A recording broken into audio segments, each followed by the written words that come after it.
할렐루야.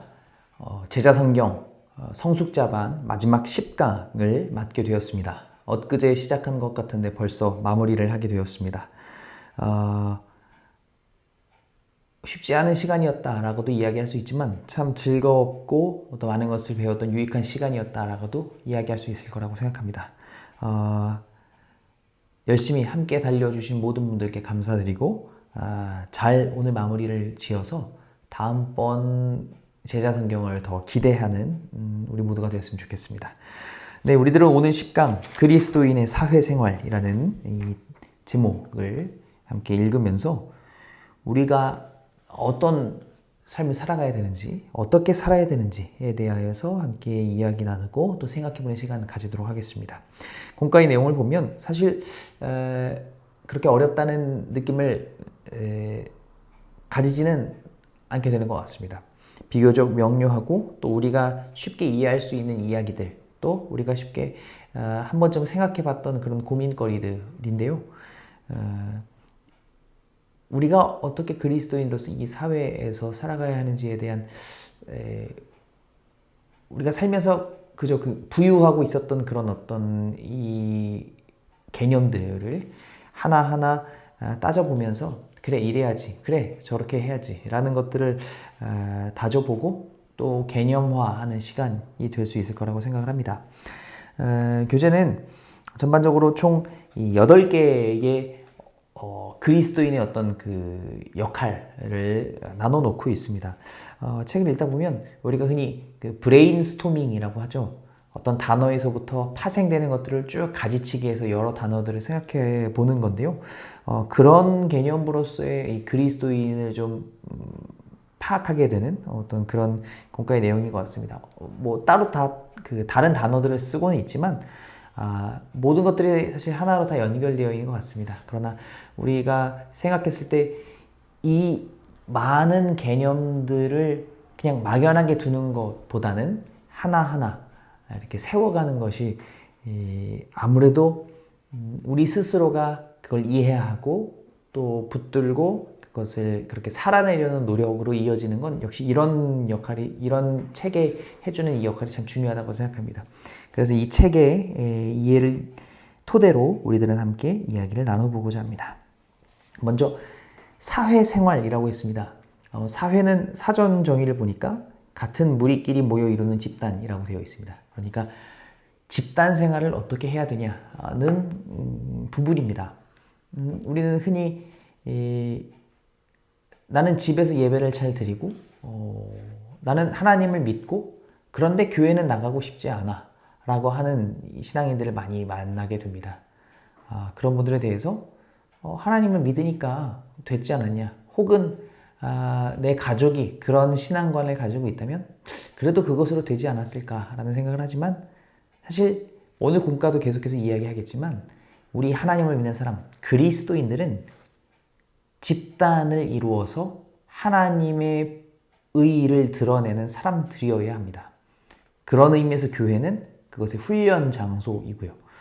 그래서 개인의 신앙이 중요하다라고만 판단하는 것은 사실 온전히 예수님의 말씀대로 살려는 것보다는 내가 할 수 있는 것만 하겠다는 노력이 있는 것입니다.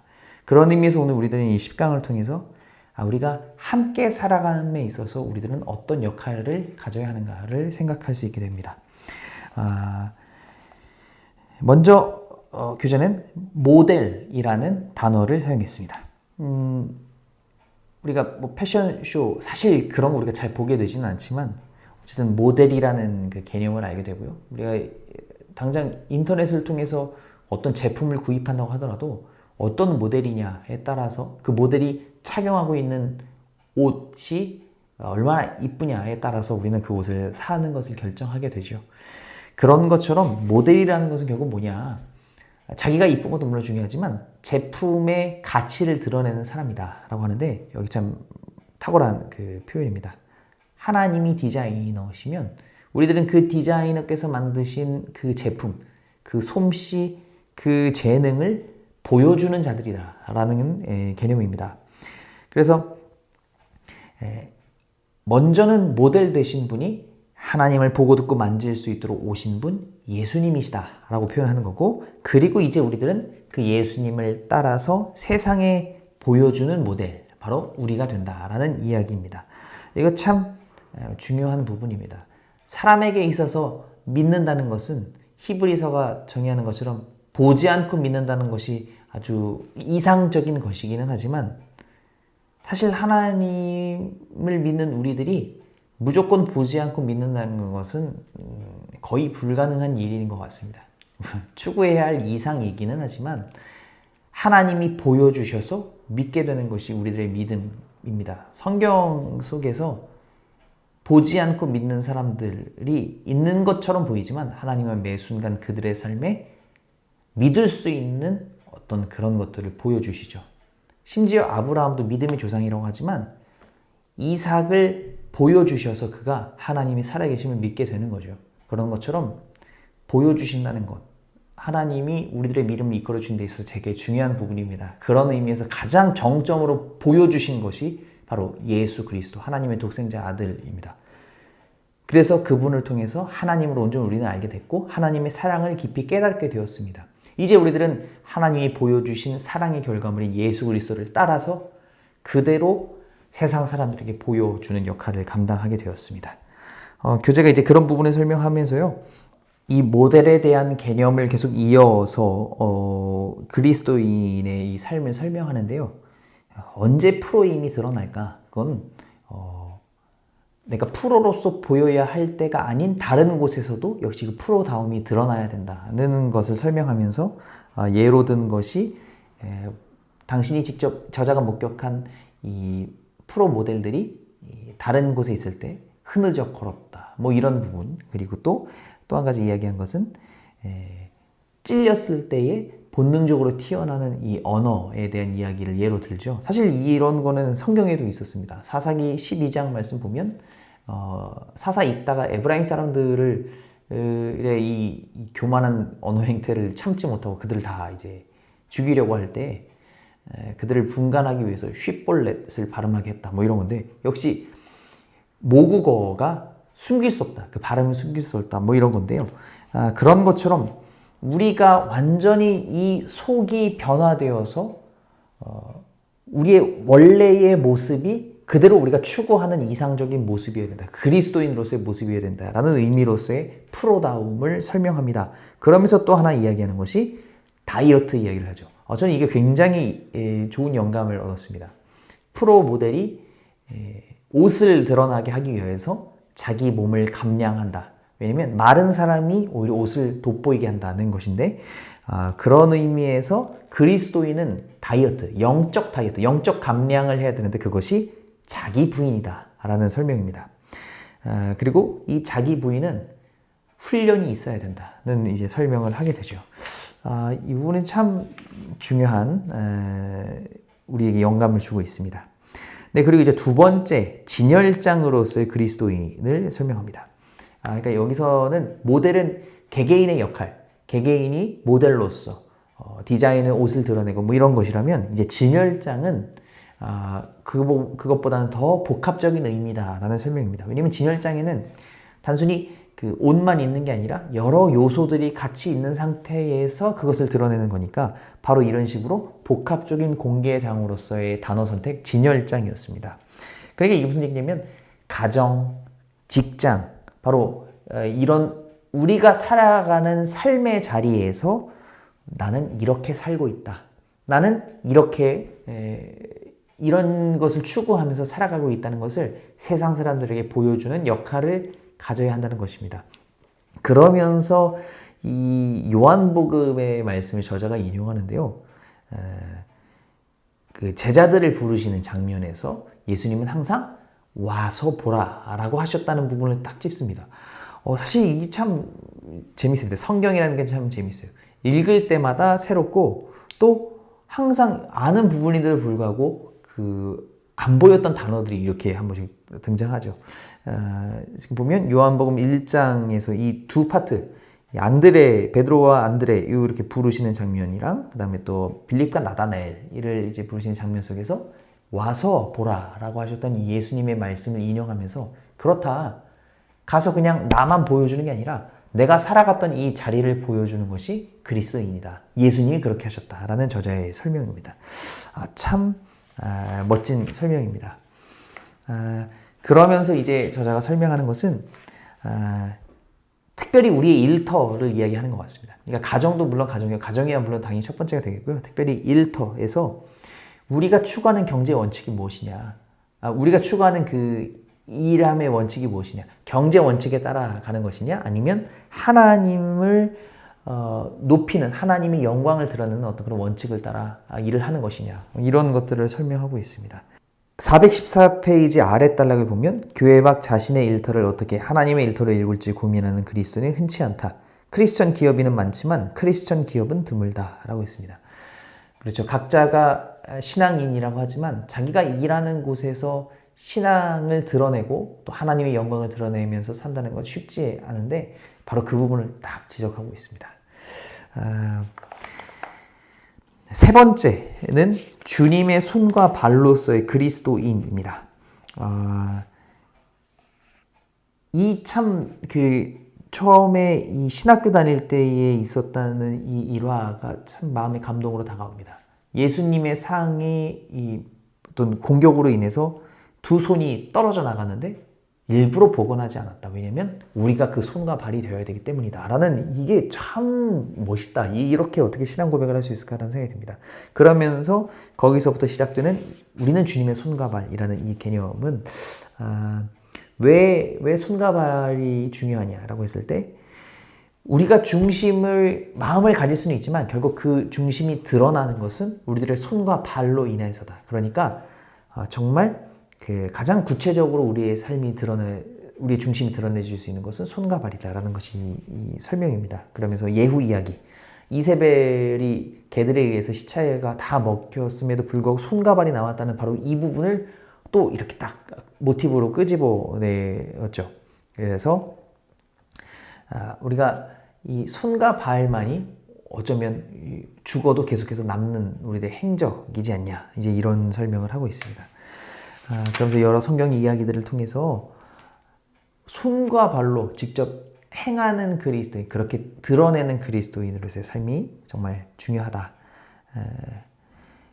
이런 이야기들을 이제 성경 구절들의 그 손과 발의 모티브를 사용하고 있는 이 여러 곳곳의 성경 이야기들을 통해서 그렇다. 우리들은 주님의 손과 발이 되는 것이다. 그러니까 주님의 손과 발이 된다는 것은 내가 내 중심을 가지고 내 손과 발로 내가 행하는 것이 아니라 주님의 손과 발이 되어서 그러면 그 결정은 오직 뭐를 따라가는 거냐면 우리 하나님, 우리 주님의 중심에 따라서 움직이는 자들이라는 겁니다. 그러니까 이 표현이 참 많은 것을 담고 있습니다. 그리고 네 번째는 빛입니다. 어둠은 빛으로만 물리칠 수 있다는 겁니다. 그러면서 이 빛이라는 것의 개념은 어둠 속에서 갈 바를 알지 못하는 사람을 위한 빛이다 라는 설명으로 이제 이어가는데요. 저는 이 부분은 항상 이 빛이라는 이 개념이랑 꼭 드는 이 일상생활 속의 예화가 있습니다. 그게 뭐냐면 터널에서 자동차를 운전할 때의 상황입니다. 처음 운전을 할 때 터널에서 이 자동차 라이트를 켜는 건 내가 내 시야를 확보하기 위해서라고 생각했습니다. 그런데 내가 이 라이트를 켜는 이유는 앞뒤 사람에게 내가 있다는 것 그리고 서로의 간격을 확인하는 굉장히 중요한 부분이라는 것이죠. 그러니까 이 빛이라는 것이 나를 위한 게 아니라 사실은 모두를 위한, 특히 서로를 위한 그 빛이라는 것을 그걸 깨닫고 이 부분을 읽으면서 왠지 그 부분이 떠올랐습니다. 우리들은 그렇게 내 앞길을 비추는 빛에만 생각하는 게 아니라 내 빛으로서 누군가가 나를 바라보고 혹은 또 어둠 가운데에서 또 그 길을 발견해내고 이제 그런 것을 우리가 생각해 볼 수 있다고 생각하게 됐습니다. 그러면서 이 누군가에게 빛이 되어 갈 바를 일러주는 사람, 바로 교훈자, 또 조언자, 멘토의 역할, 그것이 바로 우리 그리스도인들이 빛으로서 해야 할 역할이다 라는 것이 이 교재의 설명입니다. 네, 다섯 번째는요. 이정표로서의 그리스도인입니다. 이정표라는 것은 표지판이죠. 어디로 가라. 가리키는 겁니다. 인생이 가야 할 궁극적인 그 목적지가 어디냐를 우리는 가리키는 자들이라는 것입니다. 그러면서 이 그 불교신자로서의 불교신자로서 아니죠. 그 불교의 스님들의 어떤 이 일화를 섞고 있는데요. 저 되게 좋은 그 영감을 얻게 됐습니다. 그렇죠. 불교에서 이야기하는 바는 득도입니다. 내가 내 스스로가 깨우쳐지는 것, 그래서 나를 철저히 수련하고 수련해서 어떠한 경지에 이르는 것이 불교에서 이야기하는 거죠. 또 그런 것을 드러내는 것이 계속해서 세상과 구별된 삶을 살아내는 것이 불교의 그 도를 걷는 사람들의 어떤 그런 것이라면, 그러니까 그렇게 세상과 따로 떨어져 있는 모습을 보면서 저렇게 절제하며 살아가야 되는구나라는 나름의 그런 사람들에게 이상을 심어주는 거죠. 그런데 그리스도인은 그게 아니라는 겁니다. 그리스도인은 세상과 동떨어져서 이상적인 걸 보여주는 게 아니라 세상에 섞여 살면서 그들의 삶 속에서 하나님을 보이고 예수 그리스도를 드러내는 사람들이어야 한다는 겁니다. 그러면서 이 변화산 사건을 예로 듭니다. 참 이런 영감도 참 좋은 것 같아요. 그래서 그런 영광스러운 상황, 아주 이상적인 어떤 그 천국의 모습을 보이셨지만 그것을 뒤로 하고 다시 산을 내려가셔서 사람들 사이로 가셨다. 제자들을 데리고 사람들 사이로 가셨다라는 바로 이 부분이 뭐냐? 이게 바로 이상적인 그냥 그렇게 동떨어진 삶이 아니라 세상 속에서 현실 속에서 사람들 사이에서 살아내야 하는 그리스도의 삶을 보여주는 거다라는 것이 이 교재의 설명입니다. 그래서 그리스도인은 세상으로 내려가야 한다는 겁니다. 그런데 세상으로 내려가는 것은 좋지만 그 이정표로서의 역할을 감당하려면 자기 자신이 그 목적지를 확실히 해야 된다는 것이 바로 뒤에 있는 설명입니다. 그러면서 이제 바울 사도의 예를 들어서 바울 사도는 목적지가 분명한 사람이었다. 자기는 죽음에 대하여서, 그러니까 삶과 죽음을 초월한 사람이었다. 죽음을 두려워하지 않는 사람이다. 왜냐하면 죽으면 하나님 품으로 갈 것이 확신을 가졌던 사람이기 때문이다라는 것이 설명입니다. 그러면서 이제 이 그리스도인의 어떤 그런 부분을 설명하는 것이 영생을 믿는다면서도 죽음을 받아들이지 못한다면 깨끗한 퇴장도 멋진 재등장도 모두 불가능하다라는 이 저자의 설명이 눈에 들어옵니다. 그러면서 이제 죽음의 개념을 당신이 이전 책에서 정의했던 것을 다시 이제 인용하지요. 죽음은 지금 내가 하던 일을 내일 다른 사람이 하는 것이다. 그러니까 세상은 내가 사라져도 원래 아무 일도 없었던 것처럼 돌아가는 그냥 그런 것이다. 그러니까 내 죽음이 뭔가 너무 대단하고 막 크나큰 어떤 그런 손실처럼 느껴지지만 사실 나의 빈자리는 아무것도 아니다 라는 것을 깨닫자는 거죠. 그 사역자들 사이에서도 그런 이야기가 있습니다. 이제 부교육자로서 이렇게 교회들에서 사역을 끝내고 또 다음 사역지로 이동하라고 그렇게 되면 처음에는 이 사역자를 굉장히 막 생각하고 또 이 사람 없으면 안 될 것 같고라는 생각이 드는 경우들이 이제 이렇게 보여지지만 사실은 바로 그 다음 주가 되면 잠깐은 좀 뭐 그리울 수 있겠지만 생각보다 그 빈자리는 금방 메워진다라고 이 사역자들이 보통 얘기하죠. 그러니까 내가 내 사역지에서 뭐 나를 좀 뭘 해서 사람들이 좀 인정 좀 해줬다고 교만하지 말아라 라는 이야기를 사역자들끼리 그런 얘기를 많이 합니다. 바로 그런 거죠. 나 없어도 교회는 돌아간다. 하나님은 어떻게 그 빈자리를 채우신다. 이제 그런 건데 죽음도 바로 그런 개념이라는 겁니다. 내가 죽어도 세상은 아무 일도 없었던 것처럼 돌아간다. 그러니 자기 죽음에 대해서 그렇게 큰 의미를 가지면서 막 그렇게 세상에 연연하면서 살지 말아라. 하나님 품으로 가는 것이 가장 좋은 것이 아니냐는 것을 이제 설명하고 있습니다. 그래서 이 한때 우리나라의 부음을 잃었던 그 웰빙, 잘 사는 것에 대한 고민을 하고 있을 때 한켠에서 웰다잉, 잘 죽는 것에 대한 논의를 하기 시작했죠. 특히 그리스도인이라면 그래야 된다라는 것을 설명했습니다. 그래서 막 하버드에서도 죽음학이라는 것이 막 유행하기도 했고 책도 나오고 막 이랬는데요. 어쨌든 그리스도인이라면 잘 사는 것과 함께 동시에 잘 죽는 것에 대한 이 균형을 맞춰 살아가야 되는 자들이라고 생각할 수 있겠습니다. 그래서 떠나야 할 때를 잘 준비하고 그리고 하나님이 내가 죽는다면 당연히 나를 영생으로 이끄실 것이라는 확신 속에서 이 세상의 이 삶에 연연하면서 살지 않는 것을 우리가 좀 생각해 봐야 할 필요가 있다고 생각합니다.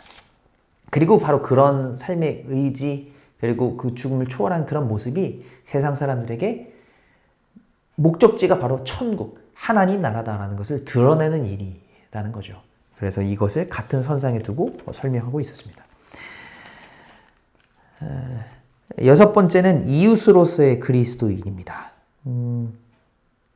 이웃이라는 것에 대한 설명, 그냥 누군가의 이웃으로서 그 사람들에게 그냥 잘 해주고 하나님 믿는 사람으로서 좀 본을 보이고 이런 차원이 아니라 먼저 저자의 관심은 이 장소에 대한 관심입니다. 그러니까 왜 내가 이곳에 살게 되었느냐, 왜 내가 이곳에 정착하게 됐느냐, 내가 왜 이 빌라, 이 아파트, 내가 왜 이 집에 살게 되었느냐, 뭐 이런 것에서부터 출발해야 된다는 겁니다. 그래서 그곳에서 내가 만난 이들을 상대하고 살아가는 것이 이웃으로서의 그리스도인으로서의 삶을 고민하며 또 그것을 이루며 살아가는 것이다라고 설명합니다. 그러면서 이제 사도행전 1장 8절 우리가 흔히 이야기하는 세계 선교의 명령 이 부분에서 땅끝까지라는 표현을 굳이 막 내 삶의 자리에서 엄청 먼 곳을 머릿속에 두는데 그게 아니라 그냥 내가 지금 발끝으로 서 있는 바로 여기가 땅끝이고 내가 선교해야 할 자리다라는 것을 설명합니다. 그러면서 아주 정확하게 이야기하죠. 429페이지 이제 중간쯤에 보면 현재 자신이 위치한 곳의 이웃에게 좋은 이웃이 되지 못하는 사람은 아프리카에서도 좋은 이웃이 될 수 없다. 그렇죠. 우리는 사실 모두 다 알고 있습니다. 가까운 사람에게도 좋은 이웃이 되지 못하면서 먼 사람을 챙긴다는 것. 참 어불성설입니다. 그러니까 그런 부분에서의 이 이웃의 개념을 우리는 잘 기억해야 된다는 것이고요. 그러면서 이제 예를 들었던 마지막 부분에서 행잉 플라워, 유럽에서 있었던 우리 집에만 꽃을 두는 게 아니라 지나가는 사람 이웃이 볼 수 있도록 꽃을 걸어뒀다는 이 문화를 소개하면서 우리는 이웃을 행복하게 하는 사람들로서 그것이 그리스도의 역할이라는 것을 기억해야 된다는 것이 이 저자의 설명입니다. 누군가를 행복하게 해주는 삶, 내 가족뿐만이 아니라 내 이웃을 행복하게 해주는 삶, 참 쉽지 않은 일이라고 생각합니다. 일곱 번째는 친구로서의 그리스도인입니다. 여기서도 역시 먼저 이웃의 개념이랑 연결이 가는데요. 그러니까 이웃은 공간의 개념, 그러니까 이곳, 내가 사는 이 자리, 이 지역에 국한된 것이라면 친구라는 것은 지역을 넘어서는 어떤 그런 관계로서의 친구를 이야기합니다. 그러면서 그러니까 개념적으로는 이 공간을 초월한 친구를 처음엔 설명을 하고요. 그 다음에 이제 뒤에 이어서는 친구를 사귀는 것에 대한 우리의 그 통념에 대한 부분을 그리스도인화합니다. 그러니까 우리는 흔히 좋은 친구를 사귀어야 된다라는 말을 많이 하죠. 그리고 친구를 보면 그 사람을 안다. 뭐 이런 것처럼 그 좋은 친구에 대한 개념을 항상 이야기하고 특히 자녀를 교육함에 있어서 좋은 친구를 사귀어야 된다. 그 친구는 나쁜 친구지 않니? 뭐 이제 이런 것을 그리스도인이라면 그러지 말아야 된다라고 딱 잡아 이야기합니다. 왜냐하면 우리는 잘난 사람, 나보다 좋은 사람을 친구로 사귀려고 하지만 우리 주님이 그러시지 않았다는 거죠. 왜냐하면 예수님이 우리의 친구가 되기 위해 오셨다 하면서 친구라 불러주시는 것이 여기 교재에 설명한 거죠. 요한복음 15장에 있죠. 그래서 친구이기 때문에 나는 너희들 종과 같이 대하지 않고 친구처럼 그냥 이런저런 이야기를 다 너희들에게 알려줄 거야. 그렇게 나는 너희들을 친구 삼을 거야. 라는 것이 우리 주님이 이 땅에 오셔서 보여주신 모습인데 주님이 우리가 생각하는 개념처럼 나와 급이 맞는 사람, 나보다 급이 높은 사람과 친구를 사귀려고만 하셨다면 절대 우리들과 친구를 하려고 하지 않으셨겠죠. 우리 주님은 하나님의 아들로서 우리 인간들을 사랑하시기 위해서 우리들과 같이 낮춰서 오셨고 그리고 우리들을 친구 삼아 주셨습니다. 그러면 이제 우리들이 그 개념을 이어받아서 우리가 친구를 사귄다는 것은 당장 급을 따져낸다면 나보다 높은 나와 같은이 아니라 나보다 낮은 사람도 친구로 삼을 수 있어야 한다는 것이 이 교제의 설명입니다. 근데 한편으로 생각해 보면 이미 우리가 이렇게 생각하는 것도 급을 나눈다는 것도 어쩌면 우리들의 교만에서 비롯된 것이라고 생각합니다. 내 기준에서 나보다 급이 높은 사람, 나랑 동급인 사람이야 그렇다 쳐도 나보다 급이 아래인 사람을 내가 굳이 그렇게 규정하고 그 사람을 판단한다는 것이 참 얼마나 교만한 일일까 생각이 듭니다. 그러니까 저는 이 교재를 읽으면서 이게 틀린 말은 아니지만 나보다 급이 낮은 사람도 친구 삼아야 된다 라는 말은 앞으로 그럼 내가 계속 급을 나누겠다는 얘기인 것 같아서요. 그거보다는 그냥 나는 모두를 친구 삼는 사람으로 살겠다. 주님처럼. 이제 그냥 그렇게 오히려 생각하는 것이 더 좋지 않을까 생각합니다. 네, 마지막으로 그늘로서의 그리스도인이다 라고 설명합니다. 이 첫 문장이 그리스도인은 궁극적으로 쉴만한 그늘이다 라고 설명합니다. 그러니까 이 그리스도인이 사회 속에서 가장 중요한 역할이라고 되게 이 최고, 최후 막 이렇게까지 단어를 쓰고 있는 저자입니다. 자기 인생, 자기 가정, 자기 일터를 누군가가 쉴 수 있는 생명의 그늘이 되게 하는 것이라는 겁니다. 참 생각을 하게 하는 이 표현입니다. 그러면서 이제 그 예를 들었던 당신 어머니의 스토리, 만석군 이야기를 통해서 퍼주는 것처럼 보이지만 그건 더불어 사는 것이고 그것으로 인해 사람들이 여유를 가지고 쉬는 곳을 만드는 어떤 그런 삶이었다를 이야기하면서 우리들이 바로 그런 그늘이 되어야 되지 않겠느냐. 넉넉함을 가지고 빡빡하게 그냥 그렇게 그 계산대로가 아니라 여유롭게 마음의 쉼을 얻을 수 있는 곳으로서의 이 그리스도인의 그 삶의 자리가 바로 그렇게 되어야 되지 않냐는 것을 이제 설명하고 있습니다. 그러면서 이 큰 그늘이 되어가는 것, 누군가를 이롭게 하는 안식처가 되어가는 것으로서 우리가 살아갈 때에 두 가지를 기억해야 된다라고 이야기하죠. 첫 번째가 뭐냐면 그렇게 그늘이 되려면 청지기 의식을 가져야 된다는 겁니다. 청지기 의식이라는 것은 소유주가 내가 아니라는 고백입니다. 그러니까 지금 사실 내가 현실을 살면서 내가 가진 재산, 내가 가진 무언가이기는 하지만 그리스도인이라면 내가 지금 가지고 있는 것은 내 것이 아니라 맡고 있는 것이다. 나는 그저 청지기로서 주인이 주신 것을 그냥 붙들고 있는 사람일 뿐이다 라는 이 청지기 의식을 분명 가져야 한다는 겁니다. 그래야 나눌 수 있다. 그러니까 이 부분은 나누는 부분에 대한 그 초점을 맞춰서 청지기 의식을 이야기하고 있습니다. 그리고 두 번째는 몸과 함께 마음이 나이가 들어가야 한다라는 이 저자의 설명입니다. 그렇죠. 우리들은 나이를 먹어가면서 성숙해진다는 것을 분명 알고 있습니다. 그리고 나이가 들면 들수록 이해가 되는 폭이 넓어지고 또 안아줄 수 있는 포용력도 생기게 되지요. 그것은 우리 모두가 경험하고 있는 바일 겁니다. 10년 전, 20년 전의 나와 지금의 내가 분명 다르다는 것을 우리들이 이해합니다. 그러면서 어떻게 보면 그 농담으로 보통 표현하는 일이지만 표현하는 말, 나이는 60이지만 마음은 20대야 나 뭐 이렇게 하는 그 부분이 그거 곰곰이 생각해 봐야 됩니다 라고 저자가 이렇게 딱 꼬집는 것이 좀 재밌었습니다. 물론 우리가 그것을 농담으로 하긴 하지만 진짜 그런 생각으로 살아간다면 나이는 60인데 마음은 20대로 살아가려고 한다면 그건 이기적으로 살겠다는 거다라고 딱 잘라 이야기하죠. 그러니까 되게 뜨끔한 것일 수 있습니다. 마음을 젊게 살아야 된다라고 하지만 저자는 되게 단호하게 마음을 나이 먹은 만큼 그 원숙함을 드러내며 살아야 된다라고 이야기합니다. 그래서 하는 이 예들도 그렇지만 잠언 20장 29절에 이 말씀을 여기서 이렇게 탁 쓰니까 딱 마음에 다가왔습니다. 잠언 20장 29절 말씀을 읽어보면 젊은 자의 영화는 그 힘이요 늙은 자의 아름다움은 백발이니라. 그렇죠.